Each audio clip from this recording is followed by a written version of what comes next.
ആയില്യ നക്ഷത്ര ദിവസങ്ങളിൽ കേരളത്തിലെ ഒട്ടുമിക്ക ക്ഷേത്രങ്ങളിലും നാഗത്തറയിൽ വിശേഷാൽ പൂജകളും നൂറുപാലും ഒക്കെ നടത്തി വരാറുണ്ട്. എന്നാൽ ഇടവം, മിഥുനം, കർക്കിടകം, ചിങ്ങം എന്നീ 4 മാസങ്ങളിൽ ഈ വിശേഷാൽ പൂജകളും നൂറുപാലും ഒന്നും നടത്താറില്ല. കാരണം ഈ 4 മാസം നാഗദൈവങ്ങളൊക്കെയും തന്നെ ചതുർമാസ്യ വ്രതത്തിലായിരിക്കും, അവർ തപസ്സിൽ ഇരിക്കുകയായിരിക്കും എന്നാണ് വിശ്വാസം. അതുമാത്രവുമല്ല, മുട്ട വിരിയിക്കുന്ന കാലഘട്ടം കൂടിയായിരിക്കും ഇത്. ഈ കാലഘട്ടത്തിൽ സർപ്പങ്ങൾക്ക് ഉഗ്രവിഷമായിരിക്കുമെന്നും അവർക്ക് കോപം കൂടുതൽ ഉണ്ടാകുന്ന കാലഘട്ടവുമായിരിക്കും ഇതെന്നാണ് പറയുന്നത്.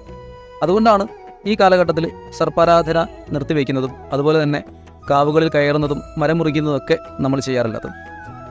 ചില സമ്പ്രദായം അനുസരിച്ച് മേടമാസം 10-ാം തീയതി മുതൽ കന്നിയിലെ ആയില്യം വരെയും, വെട്ടിക്കോട്ടത്തെ സമ്പ്രദായം അനുസരിച്ചിട്ട് ഇടവമാസം 15-ാം തീയതി മുതൽ കന്നിയിലെ ആയില്യം വരെയാണ് ഈ വിശേഷാൽ പൂജകളും നൂറുപാലും ഒക്കെ നിർത്തിവെക്കാറുള്ളത്. ഈ കാലഘട്ടത്തെ പൊതുവെ പുറ്റട